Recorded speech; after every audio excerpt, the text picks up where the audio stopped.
Oke ya, di sini gue mau nanyain sesuatu lebih dalam lagi mengenai kehidupan lu, mengenai pergaulan lu, mengenai percintaan lu.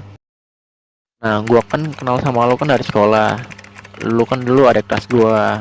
Nah, lu tuh terkenal banget di sana karena lu orangnya aktif banget, ceria banget. Nah, gua mau tahu pasti kan orang ceria itu dibalik dari keceriaan itu punya yang namanya masalah lah yang nggak bisa diungkapin. Nah, sebelumnya gue mau nanya nih tentang background daripada keluarga lu ya. Apa keluarga lu dari orang kaya? Apa keluarga lu dari orang yang sederhana? Apa dari yang tidak mampu sama sekali?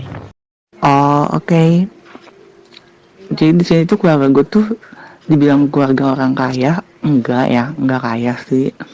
Ya sederhana lah, cukup untuk semuanya alhamdulillah. Karena bokap gue juga kan kerjanya juga di instansi pemerintah, jadinya lumayan lah buat bisa nyukupin semua kebutuhan keluarga gue. Oke, berarti dari segi ekonomi lu termasuk orang yang berkecukupan ya. Kalau boleh tahu orang tua lu masih lengkap gak? Nyokap gue udah nggak ada. Nyokap gue itu meninggal tahun 2011 pas gue kelas 6 SD karena sakit. Sumpah itu menurut gue hal yang paling sedih selama gue hidup di dunia gitu.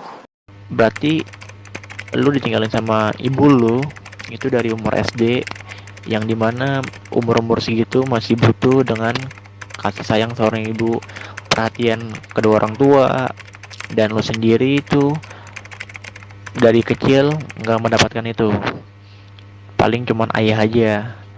Nah, kalau boleh tahu waktu lu umur segitu lu ditinggalin sama orang tua lu diurus sama siapa? Sama bapak lu kah? Apa sama saudara lu atau yang lainnya? Iya benar sekali, gue tuh emang dari awal tuh gak bisa lepas dari gue kan, dari mama gue. Karena gue tuh anak laki satu-satunya, terus juga oleh gitu gue yang paling deket di antara yang lain tuh gue yang paling deket sama ibu gue, sama mama gue. Nah, pas sesudah itu gue merasa ya udah hidup gue hampa gitu ya, gue udah nggak ada tujuan arah gitu.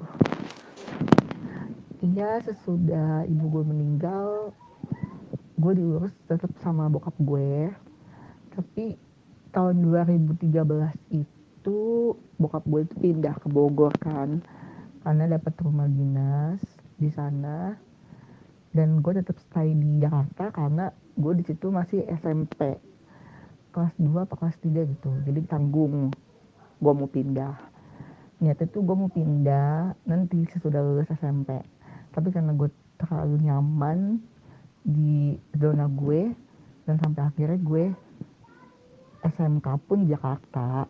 Jadi kalau dibilang diurus sih, diurusnya sama nenek gue karena bokap gue cuma ngasih kebutuhan materi aja kayak uang sekolah, uang jajan, dan lain-lain lah. Jadi yang ngurusin baju gue, yang ngurusin makan gue itu nenek gue sama gue di Jakarta. Berarti lu dari kecil tuh diurusnya sama nenek lu, dan lu dari kecil mungkin ya, sorry kalau gue salah, mungkin lu kurang perhatian daripada orang tua. Nah, kan lu jauh nih dari orang tua nih, ibu lu maaf nggak ada, ayah lu itu jauh dari lu, dan lu di Jakarta hidup sama nenek lu. Ada gak lingkungan dari keluarga yang lu sekarang tempatin sama nenek lu yang bikin lu tuh depresi atau emosional terus? Ah bener. Mungkin juga gue bisa seperti ini tuh karena emang gue kurang kasih sayang.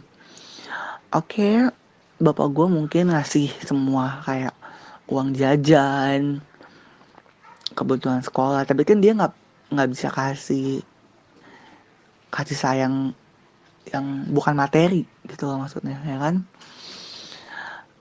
Di dalam keluarga gue yang bikin gue emosional itu pasti itu tante gue. Tante gue punya suami. Nah emang gue tuh nggak akur banget sama suami tante gue karena menurut gue tuh dia tuh orangnya beda banget. Dia emang nggak suka sama keluarga gue, nggak suka sama emak gue, nggak suka sama bokap gue, dan nggak suka sama anak-anaknya. Tapi ya udahlah ya, itu pribadi masing-masing, itu hak dia boleh suka atau enggak sama gue dan keluarga gue.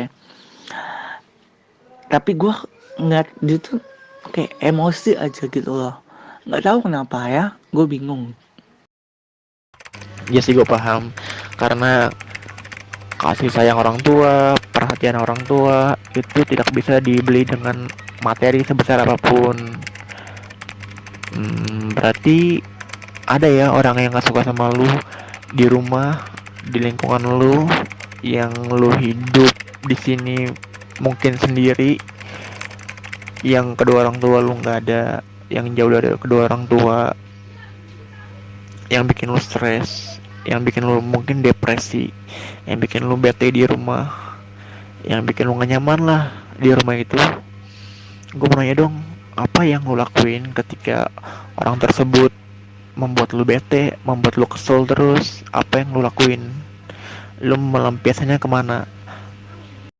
Iya, karena menurut gue itu harusnya kan dia sebagai om gue harusnya tuh bisa membimbing ya kan, dan merasa iba lah dengan gue. Ibu udah nggak ada, bokap jauh, gue tinggal di situ sama nenek doang. Ya harusnya dia tuh kayak lebih sayang lah, lebih care sama gue ya kan. Ini kenapa malah membenci gitu loh, padahal gue nggak tahu lah penyebabnya apa. Jadi gue kalau misalnya lagi kesel itu, kalau misalnya gue lagi kesel sama dia atau lagi berantem ngadu bacot, biasa itu kan gue biasa satu ngadu bacot gitu lah. Gue nge apa ya, ngelampiasin itu, gue mending nggak usah pulang ke rumah, mending gue happy di luar sama temen-temen gue. Dan pulang itu paling kalau udah mau sekolah, kayak gue ribut sore nih sama dia, gue ribut sore, gue nggak pulang nih, malam nggak pulang gue, dan gue balik ke rumah itu siang kalau misalnya gue mau sekolah doang gitu. Jadi lu kalau misalnya lu merasa bosan di rumah, merasa kesel di rumah sama orang tersebut, lu nggak pulang ya? Lu mendingan lu main, dan lu pulang malam apa lu pulang pagi? Emang kalau buat tahu, lu kemana sih? Apa sih yang lu pelampiasin? Entahlah, kalau dunia malam kan orang pasti kepikirannya lu dugem, lu mabuk-mabukan, atau yang lainnya. Nggak setiap gue nggak pulang berarti gue dugem, nggak sih. Dugem tuh kalau misalnya emang teman-teman gue lagi ngajak aja. Biasanya sih setiap kalau misalnya kayak gitu setiap malam Sabtu atau malam Minggu, karena menurut gue itu kan waktunya panjang ya. Udah gitu pasti gue setiap kalau pulang dugem tuh gue tidur soalnya pasti mabok mau, dan itu pasti bangunnya sore karena kalau misalnya biasa itu kan sekolah ya kan. Jadi nggak selalu dugem sih, mungkin emang lagi di kosan temen gue aja, atau ya udah gitu main nongkrong gitu sih. Oh iya sih, tapi lu nggak selalu melampiasin setiap kemarahan lu, setiap kestresan lu di rumah yang bikin lu depresi itu ke dugem kan. Cuman tadi lu jawab sendiri, lu pernah dugem, lu pernah ngebir. Bahkan kalau gue lihat di pertemanan lu ya, gue kepoin di pertemanan lu, teman-teman lu semua itu dunia malam semua. Lu boleh gak berbagi cerita tentang pergaulan lu? Se ekstrim apakah pergaulan lu? Iya boleh boleh boleh. Jadi tuh awal gue kenal dunia malam itu, asik, dunia malam tuh sebutannya dunia jahat lah ya, dunia hitam. Itu pas semenjak gue SMK kelas 1. Awalnya itu gue ikut temen gue, dia ikut yuk ke sini,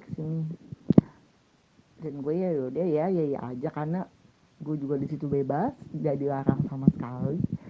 Gue gak punya pacar, nggak ada yang bisa ngelarang, dan nenek gue juga nggak pakai handphone, jadi nggak bisa update terus gue di mana ya kan. Jadi mungkin gue disitu berasa bebas, berasa liar, jadi gue bisa kemana aja yang gue mau. Awalnya itu gue nyoba-nyoba minum gitu ya, enaknya enak, ketagihan, sampai akhir terus berlanjut sampai kelas 3 SMK. Dan gue tuh kalau kayak gitu tuh jarang sih ya, jarang buat ngeluarin uang buat dugem gitu, karena gue itu pasti diajak, karena menurut gue tuh gue sayang kalau pakai uang gue itu, karena bapak gue ngasih buat gue makan, buat gue jajan, malah gue beliin minuman-minuman yang enggak kayak gitu, menurut gue tuh sayang. Jadi gue tuh pasti kalau dugem itu gue tuh pasti selalu dibayarin lah. Nggak modal banget ya gue ya. Nggak apa-apa lah, ini kan jujur ya kan, jujur ya kan, dari hati. Jadi benar gue nggak pernah, paling kehitung lah kalau misalnya gue mau minum-minum itu, paling hitung lah gue patungannya, selebihnya itu gue itu dibayarin gitu. Dan pergaulan gue tuh ya gitu doang, cuman kayak sering mabok, udah sih.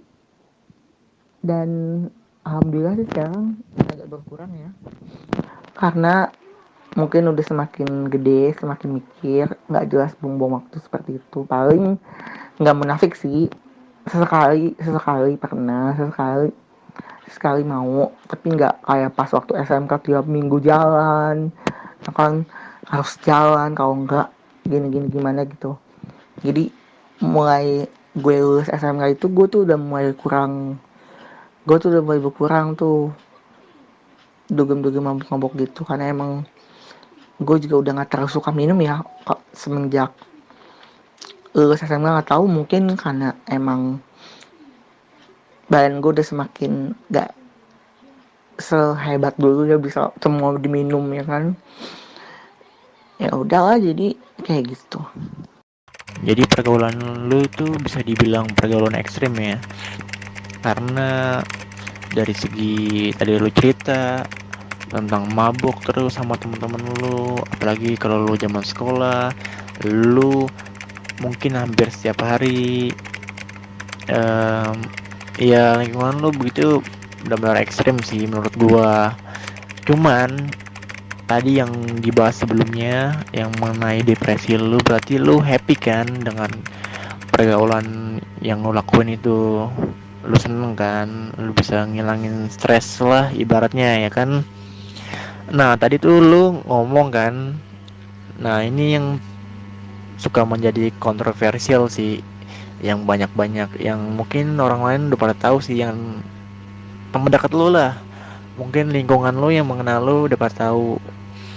Tadi lu keceplosan lu bilang pacar, emang tipe kayak gimana sih pacar lu kalau boleh tahu? Tipe pacar gue ya, kalau dia ngomongin tipe sih nggak ada, maksudnya nggak terlalu, gue tuh nggak terlalu tipein orang yang harus begini enggak ya. Menurut gue sih dia baik aja, dia setia, udah cukup kok itu. Jadi gue tuh nyari pasangan tuh nggak muluk-muluk, nggak harus ganteng, nggak harus kok ganteng ya, gue bingung nih jadi ini. Ya udah nggak apa-apa lah ya kan, udah tahu ini ya, karena gue emang lebih nyaman pacaran sama cowok sih daripada sama cewek. Mungkin misalnya kalau orang yang udah kenal sama lu, yang udah akrab sama lu gitu, yang udah kenal lu lah, yang udah tahu lu, mungkin dia bakal paham sama lu, karena mereka udah pada tahu lu kayak gimana, lu suka sama sesama jenis. Nah, lu kan termasuk golongan itu tuh. Sorry ya kalau gua kasar gitu. Lo kan termasuk golongan itu. Mungkin banyak nih orang yang nanya nih, kenapa sih seseorang bisa jadi suka sama cowok gitu? Kenapa sih orang bisa jadi gay gitu? Emang nggak ada cewek apa?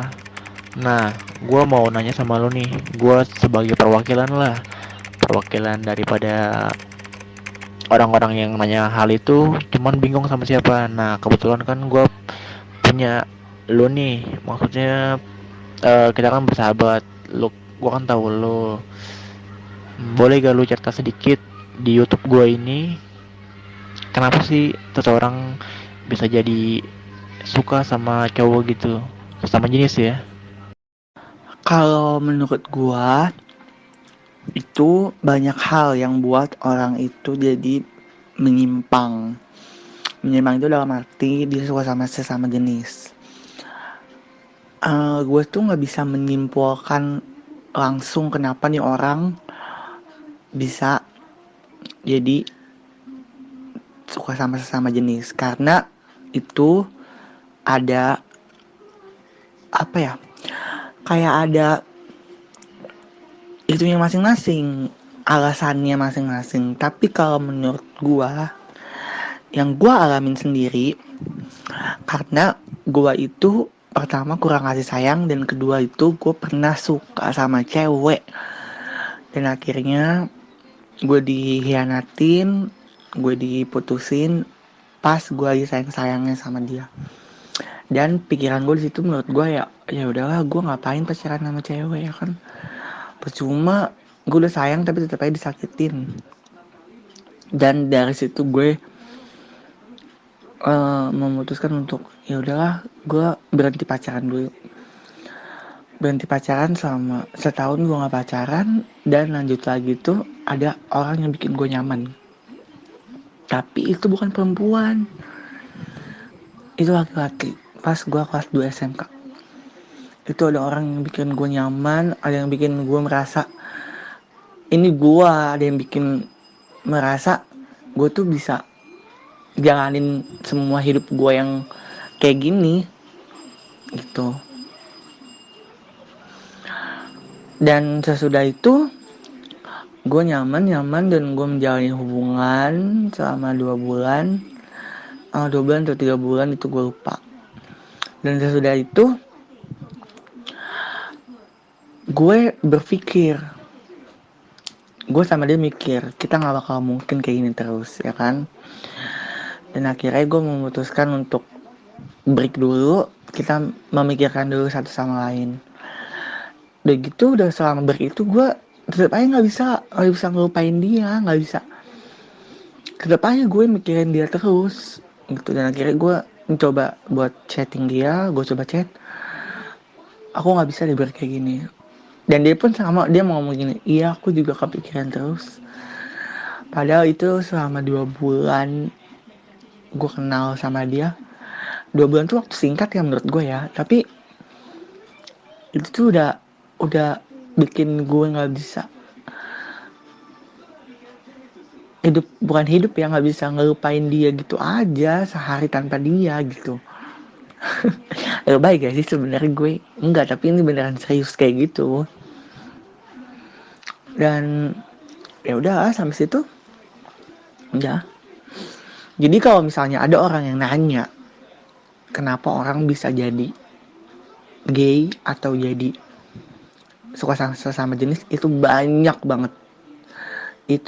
banget alasannya yang buat dia kayak gitu. Jadi kita tuh nggak bisa menyimpulkan satu-satu, karena itu tuh tergantung dari dianya sendiri. Dia punya masalah apa yang bisa bikin dia itu jadi menyimpang kayak gitu. Di umur berapa sih ya bisa suka sesama jenis gitu? Di kalau umur sih umur gua pas gua masuk SMK aja kelas 1 itu umur 16 tahun kayaknya sih, kalau nggak salah ya. Soalnya pas kelas 3 SMP itu gue masih pacaran sama cewek, dan masuk ke SMK itu gue udah benar-benar udah hancur dunia gue. Lu sama ya ceritanya gitu, kayak teman-teman gue yang pernah curhat ke gue gitu. yang LGBT, yang mungkin cewek suka sama cewek kayak lesbi, yang cowok suka sama cowok yang kayak gay gitu. Sama ceritanya, pasti dia pengalaman buruknya kenapa dia bisa jadi seperti itu, karena dia pernah merasakan sakit hati yang nggak bisa dilupain sesama lawan jenisnya. Maka dari itu dia nyari pasangan yang sesama jenis, karena dari perasaan dia sama-sama tahu kan, namanya cowok sama cowok pasti sesama cowok kita tahu kan perasaan kita kayak gimana, pasti saling menghargai dibandingkan cewek sama cowok yang lawan jenis yang berbeda ego gitu. Tapi gue mau nanya sama lu nih, Ja, lu bakal mau menikah gak?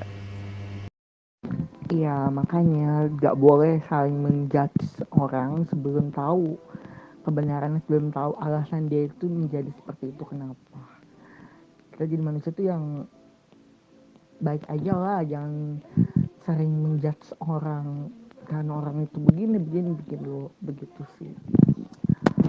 Kalau untuk buat nikah, ada buat kepikiran untuk nikah, dan gue nggak mungkin sama kayak gini dong, nggak mungkin ada di zona terus-terusan kayak gini. Yang mudah-mudahan aja ini hanya penyesuaian diri, hanya di saat gue mencari jati diri gue sebenarnya. Karena kan gue masih muda ya, umur gue masih jalan 20 tahun, dan mudah-mudahan aja gue bisa menikah dan bisa melanjutkan hidup gue yang lebih baik lagi. Ya sih, kita nggak boleh ngejudge dia, kita nggak boleh menjelekin dia, kita nggak boleh, pokoknya kita nggak boleh lah mandang sebelah mata dia, karena dia tetap juga manusia, dia juga tetap mempunyai hak-haknya. Cuman karena sikap dan kejadian yang dialami, jangan dia menjadi seperti ini. Kita yakin sama Tuhan, kita punya rencana yang lebih baik kok sebenarnya, cuman masih butuh proses. Selama orang tersebut masih bisa memeluk agama, selama orang tersebut mempunyai Tuhannya, kita yakin, saya yakin Tuhan pasti mempunyai rencana yang terbaik buat hambanya, walaupun masih proses. Nah, kenapa gua undang lo di sini? Karena orang tuh misalnya kalau ngeliat gay itu memandang sebelah mata. Misalnya orang gay lewat diomongin lah, pokoknya gay itu buruk lah. Nah, gue minta dong pendapat lu buat orang-orang yang kayak gitu. Gimana seharusnya dia menyikapi kalau ngelihat orang yang LGBT kayak gitu? Sepantaskah dia ngejelekin orang itu? Sepantas apakah dia ngomongin orang itu? Iya. Jadi kalau misalnya ada orang nih ya yang ngata-ngatain gitu ya, atau atau menjudge orang, dia gay loh, dia ini loh, dia segala macam loh gini nih, ya kita yang di dikatain ya gitu, kita cuma bisa diem aja, tutup telinga dan abaikan, karena percuma. Kalau kita tanggepin juga, orang itu nggak bakalan ngerti, orang itu nggak bakalan paham, orang itu hanya tahu kerangkangnya doang, nggak tahu dalamnya. Jadi biarin aja dia kayak gitu, biar dia capek sendiri, biar dia biar dia paham akan dengan sendirinya. Dan percuma diladenin sih kalau menurut gue ya, kalau menurut gue pribadi, gue tuh gak bakal ngeladenin orang kayak gitu, karena menurut gue itu gak penting, karena dia tuh gak tahu yang sebenarnya tuh kayak gimana. Jadi menurut gue itu orang-orang yang kayak gitu tuh ya udah diemin aja. Jadi menurut gue apa yang harus dilakuin kalau misalnya ya, yang harus dilakuin kalau misalnya ada orang yang ngomong kayak gitu, ya nikmatin aja lah hidup lo masing-masing gitu kalau menurut gue. Karena manusia itu punya jalan cerita yang berbeda, punya kehidupan yang beda-beda. Jadi kita nggak bisa saling mendalami atau memasuki kehidupan orang-orang. Jadi lo punya kehidupan pribadi lo dan gue punya kehidupan pribadi gue. Jadi masing-masing aja lah. Cukup untuk menasehati aja. Kalau misalnya didengar atau tidaknya itu tergantung dari orang itu sendiri. Yang penting udah menasehati, yang penting kita udah bisa menasehati orang yang benar, misalnya jangan kayak gini, jangan jadi gay atau gimana ya. Itu menasehati itu kan wajar, karena dalam agama Islam itu kan menasehati orang itu hukumnya wajib. Menasehati yang baik itu hukumnya wajib ya kan. Jadi kalau misalnya buat menasehati itu gue nggak masalah, tapi kalau misalnya buat didengar atau tidaknya itu tergantung orang itu masing-masing gimana menanggapinya. Oke Raja, terima kasih udah mau berpartisipasi tentang cerita lu, udah mau berbagi tentang cerita lu pada YouTube gua, pada channel gua. Podcast ini perdana, lu bintang tamunya, lu yang pertama cerita di podcast gua. Semoga channel gua terus berkembang, terus tumbuh dan berkembang. Jangan lupa like, comment, dan subscribe. Dan jangan lupa follow Instagramnya si Raja